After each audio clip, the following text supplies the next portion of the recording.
Indians abroad sent record 11.6 lakh crore rupees home. Money sent in 2024 to 25 is 14% more than last year. In a conversation with Newsweek magazine CEO, Indian Foreign Minister S. Jaishankar said, India will give a strong reply to terrorism. Also said, India is no longer afraid of nuclear threats. China wants to talk with India about border issue, says the dispute is complicated and will take time to solve. Namaskar, welcome to Habis Now. I'm Sushi Rai.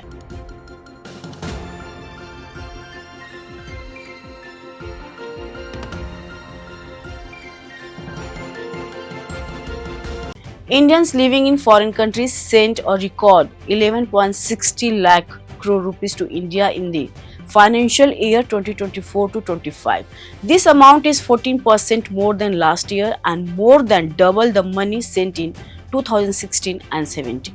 According to the Reserve Bank of India, India has been the world's top remittance receiving country for more than 10 years. As per RBI research, about 45% of remittance money comes from developed countries like the USA, UK and Singapore. Earlier, most of the money used to come from Gulf countries like Saudi Arabia, UAE, Kuwait and Qatar. But now, their share is going down.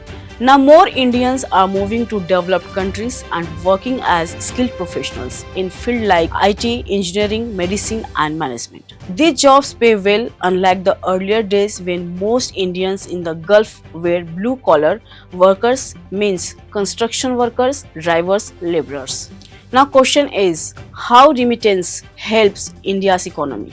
Actually, in financial year 2025, India had a trade deficit of $287 billion. Remittances covered around 47% of this gap, helping to strengthen the economy. States that send the most people abroad receive the most remittance money.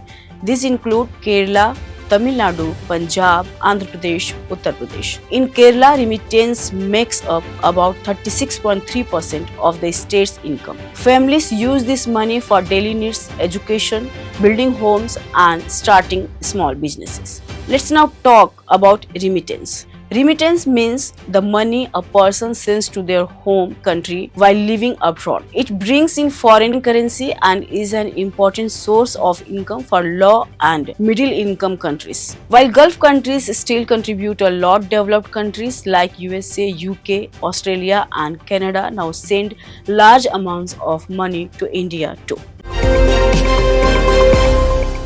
In a conversation with Newsweek magazine CEO Dev Pragad in New York, Indian Foreign Minister S. Jaishankar said that India will strongly respond to terrorism coming from Pakistan. He clearly stated, India is no longer afraid of nuclear threats. Jaishankar said, the time is over when people used to say both countries have nuclear weapons, so India should stay calm. In Pakistan attacks, we will respond directly. Neither the terrorists nor the people who support them will be safe. Jaishankar explained that India has decided not to let terrorists go unpunished. He said India will no longer treat terrorists as separate from Pakistan's government, which gives them support, money and encouragement. Talking about Operation Sindoor, Jaishankar shared that on the night of May 9, Pakistan threatened to launch a big attack on India. At that time, US Vice President J.D. Vance spoke to Prime Minister Modi when said, if India doesn't agree to certain conditions, Pakistan will launch a major attack. Jaishankar revealed that PM Modi ignored the threats and clearly said India will respond if attacked. The same night, Pakistan did attack and India responded immediately. According to Jaishankar, he was in the room when it all happened. The next morning, US Secretary of the State Marco Rubio called him and said that Pakistan now wanted to talk.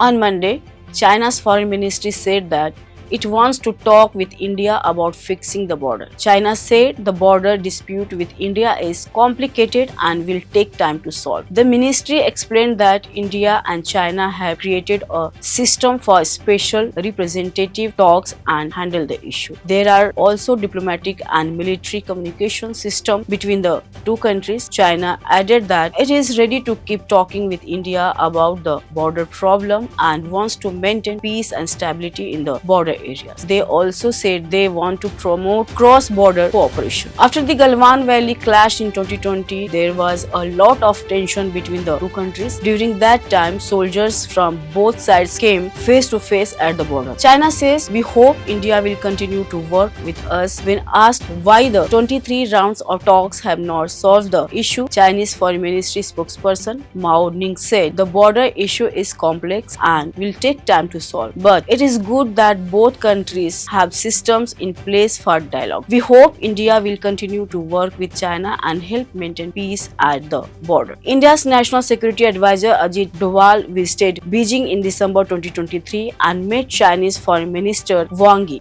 This was the 23rd round of special representative talks. In the meeting, both sides agreed to follow the October 2024 agreement, which allows patrolling and grazing in the border areas. On June 26, Indian Defense Minister Rajnath Singh met Chinese Defense Minister Dong Jun during the Shanghai Cooperation Organization meeting in Dao, China. Rajnath Singh suggested that India and China should create a clear plan to solve the complicated border issues. They discussed reducing tension and improving the current border system. The main focus was on keeping peace and stability at the LAC. Rajnath Singh said that India and China should work together for good neighboring relations and stability in Asia. He also praised the restart of the Kailash Mansarovar Yatra. He informed the Chinese Defense Minister about the recent terrorist attacks in Jammu and Kashmir and India's response in Pakistan. He said that Operation Sindoor shows India's stand against terrorism. Thanks for watching. Keep watching Habis Now. Namaskar.